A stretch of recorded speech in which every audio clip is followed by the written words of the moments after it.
رمضان مبارک رمضان مبارک رمضان کریم اعوذ باللہ من الشیطان الرجیم بسم اللہ الرحمن الرحیم۔ ناظرین اکرام السلام علیکم ورحمۃ اللہ وبرکاتہ۔ ناظرین اکرام، سید الشہور یعنی تمام مہینوں کے سردار رمضان المبارک کی فضیلت و برکات کے تذکرے پر مشتمل پروگرام لے کر ہم آپ کی خدمت میں حاضر ہیں۔ اس پروگرام کا عنوان رہے گا فضیلت رمضان۔ اس پروگرام میں میرے ساتھ شریک گفتگو رہیں گے محترم مولانا منصور احمد صاحب مسرور اور محترم مولانا عطاء المجیب صاحب لون، دونوں کا پروگرام میں خیر مقدم ہے۔ پروگرام کا آغاز ہم محترم مولانا منصور احمد صاحب مسرور سے کرتے ہیں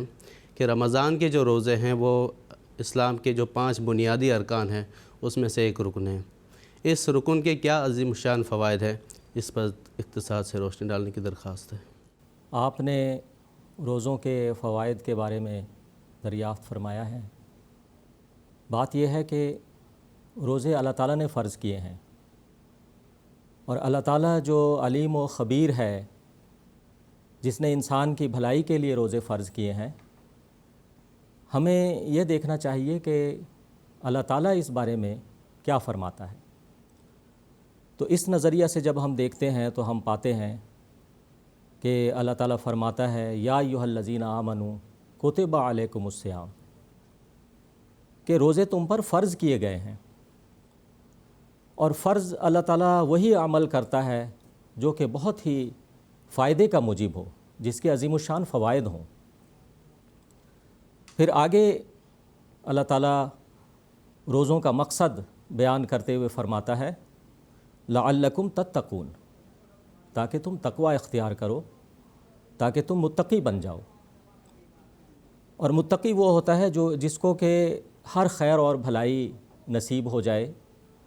اور جو ہر قسم کی روحانی شر سے محفوظ ہو جائے۔ تو یہ روزے کا بہت ہی بڑا فائدہ ہے کہ انسان روحانی ہر فضیلت اس کو، ہر خیر اور بھلائی اس کو مل جاتی ہے، اور ہر شر سے وہ محفوظ ہو جاتا ہے۔ پھر جب ہم آگے چلتے ہیں تو ہمیں یہ اللہ تعالیٰ کا فرمان ملتا ہے۔ اللہ تعالیٰ فرماتا ہے وَأَن تَصُومُوا خَيْرٌ لَكُمْ إِن كُنتُمْ تَعْلَمُونَ، کہ کاش کہ تم سمجھ سکتے کہ روزہ رکھنا تمہارے لیے کس قدر فائدے کا موجب ہے۔ تو یہ چند الفاظ میں اللہ تعالیٰ نے سمندر کو کوزے میں بند کر دیا، اور بہت ہی عظیم الشان فوائد کی طرف اشارہ فرما دیا۔ پھر اس سے جب آگے ہم چلتے ہیں تو ہمیں اللہ تعالیٰ کا یہ فرمان ملتا ہے۔ اللہ تعالیٰ فرماتا ہے فَمَن شَهِدَ مِنْكُمُ الشَّهْرَ فَلْيَصُمْهُ، کہ دیکھو تم میں سے جس کسی کی زندگی میں یہ مہینہ آ جائے۔ انسان کی زندگی کا کوئی اعتبار نہیں، آج ہے تو وہ کل نہیں ہے۔ جس نے اس سال رمضان کے روزے رکھے ہیں، کیا پتہ کہ وہ اگلے سال رمضان کے روزے رکھ بھی پائے یا نہیں۔ تو اللہ تعالیٰ فرماتا ہے کہ دیکھو اگر تمہاری زندگی میں یہ ماہ مبارک آ جائے تو تمہیں چاہیے کہ تم اس کے روزے رکھو۔ تو بہت ہی دل نشین انداز میں اللہ تعالیٰ نے ایک اثر کرنے والے انداز میں یہ بتایا ہے، اور مختلف انداز میں اللہ تعالیٰ نے روزوں کے فوائد کی طرف اشارہ فرمایا ہے۔ تو یہ چند باتیں قرآن کریم کی آیات کی روح سے میں نے عرض کی ہیں۔ اب ایک دو باتیں میں حدیث کی روح سے عرض کرتا ہوں۔ حضرت صلی اللہ علیہ وسلم نے روزے کی حالت میں ہر قسم کی بیہودہ باتیں اور لغو باتیں اور بے حیائی کی باتیں اور لڑائی جھگڑے اور جھوٹ بولنے سے منع فرمایا ہے۔ جھوٹ کے تعلق سے حضرت صلی اللہ علیہ وسلم نے فرمایا من لم یدع قول الزور والعمل بہ فلیس للہ حاجۃ فی ان یدع طعامہ وشرابہ، کہ جو شخص روزے کی حالت میں جھوٹ بولنا اور اس پر عمل کرنا نہیں چھوڑتا تو اللہ تعالیٰ کو اس کے بھوکا پیاسا رہنے کی کوئی بھی حاجت نہیں، کچھ ضرورت نہیں۔ تو یہ روزوں کے عظیم الشان روحانی فوائد ہیں، اور روزے کا سب سے بڑا روحانی فائدہ یہ ہے کہ اس سے اللہ تعالیٰ کی ملاقات نصیب ہو جاتی ہے۔ حضرت صلی اللہ علیہ وسلم نے فرمایا الصوم لی وانا اجزی بہ، کہ روزہ میرے لیے ہے اور میں اس کا بدلہ دوں گا۔ اور اس کی دوسری قرات یہ ہے کہ انا اجزا بہی، انا اجزا میری ذات اس کا بدلہ ہوگی، یعنی میری ملاقات ہوگی۔ اور اس کی تائید ایک دوسری حدیث سے بھی ہوتی ہے۔ حضرت صلی اللہ علیہ وسلم نے فرمایا للصائم فرحتان، کہ ایک روزہ دار کے لیے دو خوشیاں مقدر ہوتی ہیں، اذا افطر فرحا و اذا لقی ربہ فرحا۔ ایک خوشی تو اسے اس وقت ہوتی ہے جب وہ روزہ کھولتا ہے، اور دوسری خوشی اسے اس وقت ہوگی جب وہ اپنے رب سے ملاقات کرے گا۔ اس کا یہ مطلب نہیں ہے کہ وہ مرنے کے بعد ملاقات کرے گا، بلکہ روزوں کے نتیجہ میں اسی دنیا میں اللہ تعالیٰ کی ملاقات نصیب ہوتی ہے، اور یہ روزے کا سب سے بڑا روحانی فائدہ ہے۔ جس کو اللہ تعالیٰ مل جائے تو اس کے بعد اس کو کسی چیز کی اور حاجت نہیں رہتی۔ اور آخر پر مختصراً روزے کا جو جسمانی فائدہ ہے اس تعلق میں عرض کرتا ہوں کہ حضرت صلی اللہ علیہ وسلم نے فرمایا صوموا تصیحوا، کہ تم روزہ رکھو تاکہ تم صحت مند ہو جاؤ۔ گویا روزہ جو ہے وہ صحت کی ضمانت ہے، اور ڈاکٹر بھی اس بات کو تسلیم کرتے ہیں اور روزہ رکھنے کی صلاح دیتے ہیں۔ حضرت خلیفۃ المسیح الرابع رحمہ اللہ تعالیٰ نے ایک موقع پر اپنے ایک خطبہ جمعہ میں فرمایا کہ اسرائیل میں روزے پر ریسرچ ہوئی،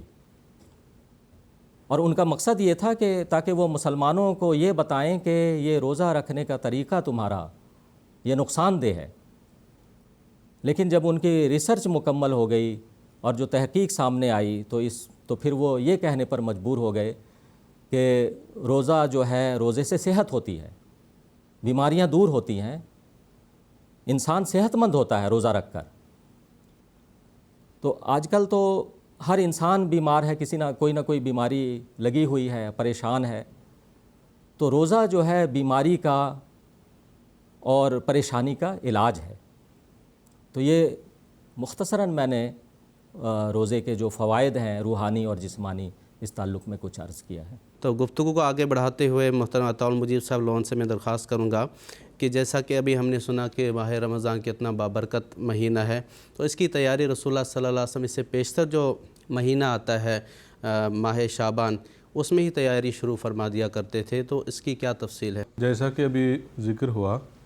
کہ رمضان المبارک ایک نہایت ہی اعلیٰ اور عظیم الشان مہینہ ہے،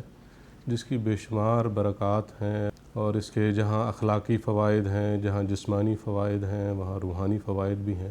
جس کا بھی ابھی خلاصتاً ذکر کیا گیا ہے۔ تو اس مہینے کا سب سے بڑا فائدہ، اس کا بھی ابھی محترم منصور صاحب نے ذکر فرمایا، یہ ہے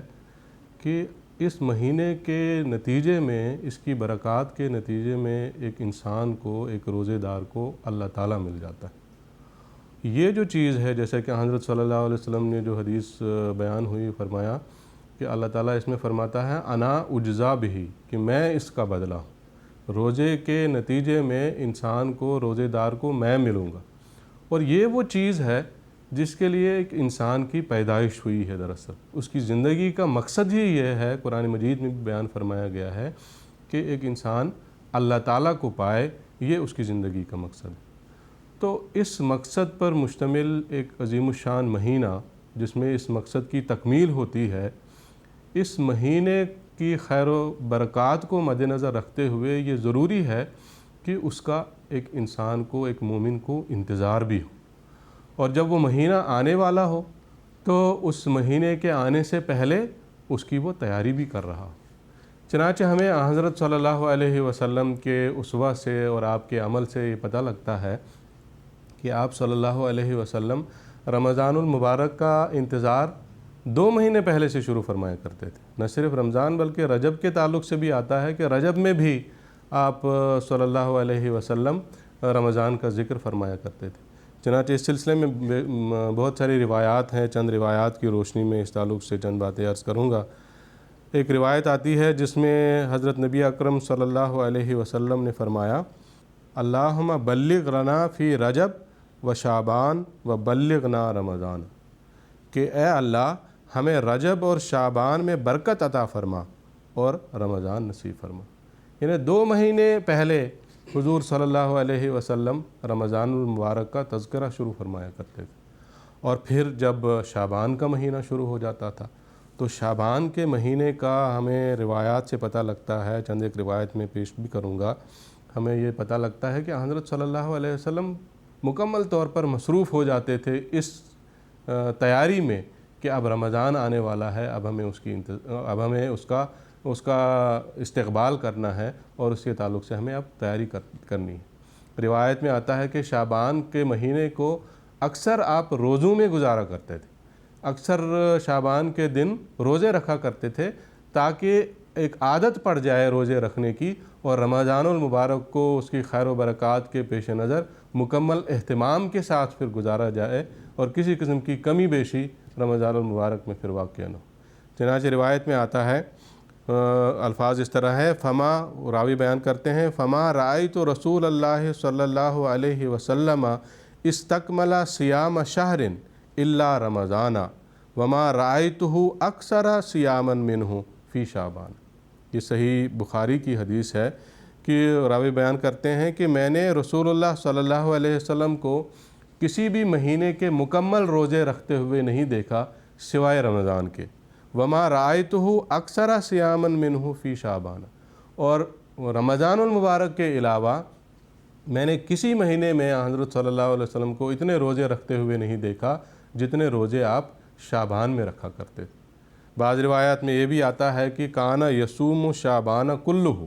کہ آپ پورے مکمل شعبان کے روزے بھی رکھا کرتے تھے، لیکن بعض دوسری روایات سے ہمیں پتہ لگتا ہے کہ مکمل مہینے کے روزے آپ صلی اللہ علیہ وسلم نہیں رکھتے تھے، بلکہ یہاں کلہ کا جو لفظ استعمال ہوا ہے یہاں دراصل کثرت کی طرف یہ لفظ دلالت کرتا ہے۔ اکثر آپ شعبان کے مہینے کو روزوں میں گزارا کرتے تھے، لیکن مکمل مہینے میں روزے نہیں رکھتے تھے۔ مکمل مہینہ ایک خاص اہتمام کے ساتھ صرف رمضان المبارک میں ہی آپ روزے رکھا کرتے تھے۔ پھر روایات میں یہ بھی آتا ہے کہ حضور صلی اللہ علیہ وسلم شعبان کو رمضان کے ساتھ ملا دیتے تھے، یعنی روزے رکھتے ہوئے آپ رمضان میں داخل ہوا کرتے تھے۔ چنانچہ روایت آتی ہے، لم یکن یصوم من السنۃ شہرا تاما الا شعبان یصلہ برمضان، کہ آپ مکمل رمضان کے بھی روزے، یعنی اکثر رمضان کے بھی روزے رکھتے تھے اور اس حالت میں رمضان المبارک میں داخل ہوتے تھے کہ روزے رکھتے ہوئے ہی داخل ہوتے ہیں۔ بعض روایت میں اس کے برعکس بھی ہمیں روایات ملتی ہیں کہ حضور صلی اللہ علیہ وسلم فرمایا کرتے تھے کہ آخری دن جو شعبان کے ہیں وہ روزے نہ رکھے جائیں تاکہ رمضان میں ایک مکمل صحت کے ساتھ، تندرستی کے ساتھ ایک انسان داخل ہو اور رمضان المبارک کے روزوں میں کسی قسم کا فرق نہ پڑے اور مکمل طور پر اہتمام کے ساتھ انسان جو ہے رمضان المبارک کے روزے رکھے۔ بہرحال یہ دونوں قسم کی روایات آتی ہیں۔ ان ساری روایات کو ملانے سے ایک بات جو ہمارے سامنے ظاہر ہوتی ہے اور واضح ہوتی ہے وہ یہ ہے کہ رمضان المبارک میں، یہ شعبان کے مہینے میں بھی حضرت صلی اللہ علیہ وسلم خاص اہتمام فرمایا کرتے تھے، اور یہ سارا اہتمام اس مقصد سے ہوتا تھا کہ اب رمضان المبارک کا مقدس مہینہ ہمارے سر پہ آنے والا ہے، اس لیے اس کی تیاری ضروری ہے، اس لیے اپنے آپ کو جسمانی طور پر بھی روحانی طور پر بھی تیار کرنا ضروری ہے، لہٰذا یہ ساری تیاری آپ شعبان میں شروع فرمایا کرتے تھے۔ اور بلکہ جب رمضان المبارک کا چاند نظر آتا تھا تو اس کے بعد باقاعدہ آپ صحابہ کو جمع کر کے ان کو رمضان المبارک کے تعلق سے نصائح بھی فرمایا کرتے تھے۔ اس تعلق سے بھی انشاءاللہ اگلے سوال میں وہ تفصیل بھی بیان کروں گا۔ تو یہ ساری چیزیں جو ہے یہ ہمیں بتاتی ہیں کہ کس طرح آپ صلی اللہ علیہ وسلم رمضان المبارک کا انتظار شعبان کے مہینے میں فرمایا کرتے تھے، اس کی تیاری فرمایا کرتے تھے، باقاعدہ اہتمام روزوں کا فرمایا کرتے تھے تاکہ جب آپ رمضان المبارک میں داخل ہوں تو رمضان میں پھر کسی قسم کا رکھنا نہ ہو، ایک مکمل تیاری کے ساتھ ہم رمضان المبارک میں داخل ہو رہے ہوں اور رمضان المبارک کے فیوز و برکات سے مستفید ہو رہے ہوں، اور کوئی بھی روزہ رمضان کا جو ہے وہ ہم سے چھوٹ نہ پائے۔ تو یہ ساری مختصر سی تفصیل ہے اس بات کی کہ رمضان سے پہلے شعبان میں کس طرح حضور صلی اللہ علیہ وسلم تیاری فرمایا کرتے تھے۔ تو حضرت صلی اللہ علیہ وسلم شایان شان رنگ میں جو اس کا تقاضا ہوتا تھا، جو اس کی یہ تقاضا کرتا تھا رمضان یہ سردار، تو اس کی تیاری بھی فرماتے تھے۔ اور صحابہ کس طرح اس ماہ مبارک کی، یہ جو مہینوں کا سردار ہے، اس کی حضرت صلی اللہ علیہ وسلم کے اسوہ پہ چلتے ہوئے اس کی تیاری فرمایا کرتے تھے؟ اس امر کی وضاحت کی درخواست ہے۔ حضرت صلی اللہ علیہ وسلم ماہ رمضان کے فیوز و برکات سے بہت اچھی طرح واقف اور آگاہ تھے، اور آپ نے صحابہ کرام رضوان اللہ علیہم اجمعین کو بھی اس کے فیوز و برکات سے بہت اچھی طرح آپ نے آگاہ فرمایا تھا، اور حضرت صلی اللہ علیہ وسلم کا اپنا عمل اور اپنا اسوہ بھی صحابہ کے سامنے موجود تھا۔ اس بنا پر صحابہ کرام یہ کوشش کرتے تھے کہ حضرت صلی اللہ علیہ وسلم کی پوری اتباع کریں اور آپ کی پوری پیروی کریں، اور بعض دفعہ حضرت صلی اللہ علیہ وسلم کی اتباع کے شوق میں اور فاستبقوا الخیرات کے شوق میں بعض صحابہ اگر اعتدال سے تجاوز کرتے اور حضرت صلی اللہ علیہ وسلم کو اس بارے میں علم ہوتا تو آپ انہیں بلاتے اور سمجھاتے کہ کس طرح عبادت کرنی ہے، کس طرح روزہ رکھنا ہے، اور عبادت میں کیا طرز عمل ہونا چاہیے۔ چنانچہ ایک موقع پر حضرت صلی اللہ علیہ وسلم نے صحابہ کو صوم وصال سے منع فرمایا۔ صوم وصال یہ ہے کہ افطاری کے بغیر 2 یا 2 سے زائد روزوں کو آپس میں ملا دینا۔ تو حضرت صلی اللہ علیہ وسلم نے صوم وصال سے صحابہ کو منع فرمایا، تو صحابہ نے عرض کیا کہ یا رسول اللہ آپ بھی تو وصال کرتے ہیں۔ تو حضرت صلی اللہ علیہ وسلم نے فرمایا کہ میری اور بات ہے، میں تمہاری طرح نہیں ہوں، مجھے اللہ تعالیٰ کی طرف سے کھلایا بھی جاتا ہے اور پلایا بھی جاتا ہے۔ تو اس ایک حدیث سے یہ پتہ لگتا ہے کہ صحابہ اس بات کے حریص تھے کہ وہ حضرت صلی اللہ علیہ وسلم کی پوری اتباع کریں، پوری پیروی کریں۔ جب انہیں پتہ لگا کہ حضرت صلی اللہ علیہ وسلم وصال کرتے ہیں تو انہوں نے بھی وصال کرنا شروع کر دیا، لیکن حضرت صلی اللہ علیہ وسلم نے انہیں منع فرمایا۔ جہاں تک رمضان کے فرض روزوں کی تیاری کا سوال ہے، تو جیسا کہ ابھی ذکر ہو چکا ہے کہ حضرت صلی اللہ علیہ وسلم کس شاندار رنگ میں رمضان کی جو ہے تیاری کرتے، رمضان کے فرض روزوں کی، اور رجب اور شعبان سے ہی اس کی تیاری شروع ہو جاتی،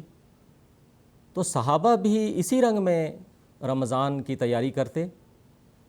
اور جیسا کہ حضرت صلی اللہ علیہ وسلم کے متعلق روایت آتی ہے، جیسا کہ ابھی ذکر ہوا کہ شعبان کا اکثر حصہ روزوں میں حضرت صلی اللہ علیہ وسلم گزارتے اور شعبان کو رمضان سے ملا دیتے تھے۔ تو صحابہ کے تعلق سے بھی یہ روایت آتی ہے کہ جو ہی شعبان آتا وہ بھی شعبان کے روزے رکھتے، اور تلاوت قرآن کریم کی طرف وہ معمول سے زیادہ توجہ دیتے اور قرآن کریم کی تلاوت کرتے، اور جیسا حضرت صلی اللہ علیہ وسلم نے انہیں رمضان کے روزے رکھنے کی ہدایت فرمائی، کس طرح سحری کرنی ہے، افطاری کرنی ہے، کس طرح روزے رکھنے ہیں، تو یہ حضرت صلی اللہ علیہ وسلم کے ہدایات کی تعمیل میں صحابہ پورا اہتمام کرتے رمضان کے فرض روزے رکھنے کا، اور حضرت صلی اللہ علیہ وسلم اعتکاف فرماتے تو صحابہ بھی اعتکاف کرتے، اور اعتکاف میں لیلۃ القدر کی تلاش کرتے، اور نہ صرف صحابہ بلکہ صحابیات بھی ایسا کرتیں۔ تو جو حضرت صلی اللہ علیہ وسلم کو جو روزوں سے محبت تھی، اس محبت کی بنا پر ہی صحابہ کرام نے اپنی زندگی کا اکثر حصہ روزوں میں گزار دیا۔ حضرت عبداللہ بن عمرو بن عاص رضی اللہ تعالی عنہ کے متعلق آتا ہے کہ وہ بلا ناغہ روزہ رکھتے تھے، مسلسل بغیر وقفہ کے۔ جب حضرت صلی اللہ علیہ وسلم کو معلوم ہوا تو آپ نے انہیں بلایا اور فرمایا کہ دیکھو یہ طریقہ روزہ رکھنے کا یہ مضر ہے صحت کے لیے، آپ ایسا کرو مہینے میں 3 روزے رکھ لیا کرو۔ تو انہوں نے عرض کیا کہ یا رسول اللہ مجھے اس سے زیادہ کی طاقت ہے۔ تو حضرت صلی اللہ علیہ وسلم نے فرمایا کہ ٹھیک ہے، پھر آپ ایسا کریں 1 دن روزہ رکھیں اور 2 دن نہ رکھیں، پھر 1 دن رکھیں اور 2 دن وقفہ کریں، اس طرح روزہ رکھیں۔ تو انہوں نے عرض کیا کہ یا رسول اللہ مجھے اس سے بھی زیادہ کی طاقت ہے۔ تو حضرت صلی اللہ علیہ وسلم نے فرمایا کہ ٹھیک ہے، پھر آپ ایسا کریں ایک روزہ رکھیں اور ایک دن وقفہ کریں، اور یہ داؤد علیہ السلام کا روزہ ہے اور یہ سب سے افضل روزہ ہے۔ تو حضرت عبداللہ بن عمرو بن عاص رضی اللہ عنہ آخری عمر میں لوگوں سے کہا کرتے تھے کہ کاش میں حضرت صلی اللہ علیہ وسلم کی دی ہوئی رخصت کو قبول کر لیتا، کیونکہ جوں عمر بڑھتی گئی مسلسل روزہ رکھنے میں ایک دقت جو ہے انسان یقیناً محسوس کرے گا، انسانی جسم ہے۔ ایک موقع پر ایک صحابی نے کہا کہ میں پوری رات نماز پڑھوں گا، یعنی کہ ہر رات یہی کروں گا کہ پوری رات نماز پڑھوں گا، اور ایک صحابی نے کہا کہ میں عمر بھر روزہ رکھوں گا، اور ایک نے کہا کہ میں شادی نہیں کروں گا تاکہ میری عبادات میں کوئی حرج واقع نہ ہو اور میں پورا وقت دے سکوں عبادت میں۔ جب حضرت صلی اللہ علیہ وسلم کو معلوم ہوا تو آپ نے کہا کہ دیکھو میں اللہ کا تم سے زیادہ خوف رکھنے والا ہوں، میں نکاح بھی کرتا ہوں، نماز بھی پڑھتا ہوں اور رات کو سوتا بھی ہوں، اور میں روزہ بھی رکھتا ہوں اور نہیں بھی رکھتا، وقفہ بھی کرتا ہوں۔ تو خلاصہ کلام یہ کہ حضرت صلی اللہ علیہ وسلم نے جو روزوں کی جو عظمت اور محبت دلوں میں بٹھائی تھی، اس بنا پر صحابہ کی یہ خواہش ہوتی تھی اور وہ یہ آرزو رکھتے تھے کہ ان کی پوری زندگی ہی روزوں میں گزرے۔ حضرت صلی اللہ علیہ وآلہ وسلم نے شعبان کے آخری دن صحابہ کو جمع کیا۔ حضرت سلمان فارسی رضی اللہ تعالیٰ عنہ کی روایت ہے کہ شعبان کے آخری دن حضرت صلی اللہ علیہ وسلم نے ہمیں جمع کیا، اور ماہ رمضان المبارک کی جو برکات ہے اور اس کے تعلق سے جو خوشخبریاں ہمیں وہ سنائیں، وہ برکات اور خوشخبریاں کیا ہیں؟ محترم عطا المجیب صاحب لون اسی تفصیل بیان فرما دیں۔ جیسا کہ ابھی ذکر ہوا ہے، فاق صاحب نے بھی ذکر کیا کہ حضرت صلی اللہ علیہ وسلم شعبان سے ہی رمضان المبارک کی تیاریاں شروع فرمایا کرتے تھے، اور ان تیاریوں کے سلسلے میں شعبان میں روزے رکھا کرتے تھے۔ اسی طرح آپ صحابہ کو بھی اس کی ترغیب دلاتے تھے کہ آپ بھی روزہ رکھا کرو، اور چنانچہ اس ہدایت کی تعمیل میں صحابہ کرام رضوان اللہ علیہم اجمعین بھی شعبان میں روزے رکھا کرتے تھے اور رمضان المبارک کی تیاری فرمایا کرتے تھے۔ اور نہ صرف یہ کہ آپ ان کو رمضان المبارک کی تیاری کا درس دیتے تھے اور اس کی ہدایت فرمایا کرتے تھے، بلکہ جیسا کہ بھی آپ نے سوال میں پوچھا بھی ہے، حضرت صلی اللہ علیہ وسلم شعبان کی آخری رات ایک بار انہوں نے صحابہ کو جمع فرمایا۔ جب چاند نظر آیا اس کے بعد صحابہ کو جمع کیا اور رمضان المبارک کے فضائل و برکات ان کے سامنے بیان فرمائے، اور وہ تیاری جو پہلے سے وہ کروا رہے ہوتے تھے صحابہ کرام کی، اس تیاری کو ایک لحاظ سے ایک حتمی شکل وہ اس خطاب کے ذریعے ہمیں دیتے ہوئے نظر آتے ہیں کہ رمضان المبارک کی برکات کیا ہیں، اس کے فضائل کیا ہیں، اس کا ذکر کرتے ہوئے وہ پورا خطاب حدیث کی کتاب بیہقی میں اس کا ذکر آیا ہے، شعب الایمان میں جلد نمبر 5 میں باب فضائل شہر رمضان میں۔ تو میں وہ الفاظ اور اس کا ترجمہ ناظرین کے لیے اس وقت پیش کرتا ہوں۔ حضرت سلمان فارسی رضی اللہ تعالیٰ عنہ کی یہ روایت ہے، جیسا کہ آپ نے بھی ذکر کیا۔ وہ فرماتے ہیں کہ حضور صلی اللہ علیہ وسلم نے شعبان کے آخری دن ہم سب صحابہ کو جمع کیا اور ہمیں مخاطب کرتے ہوئے خوشخبری عطا فرمائی اور فرمایا، یا ایھا الناس قد اظلکم شہر عظیم مبارک شہر فیہ لیلۃ خیر من الف شہر جعل اللہ تعالی صیامہ فریضۃ وقیام لیلہ تطوعا من تقرب فیہ بخصلۃ من الخیر کان کمن ادى فریضۃ فیما سواہ ومن ادى فریضۃ فیہ کان کمن ادى 70 فریضۃ فیما سواہ وہو شہر الصبر والصبر ثوابہ الجنہ وشہر المواساۃ وشہر یزداد فیہ رزق المؤمن من فطر فیہ صائما کان لہ مغفرۃ لذنوبہ وعتق رقبتہ من النار وکان لہ مثل اجرہ من غیر ان ینقص من اجرہ شیء قلنا یا رسول اللہ صلی اللہ علیہ وسلم لیس کلنا یجد ما نفطر بہ الصائم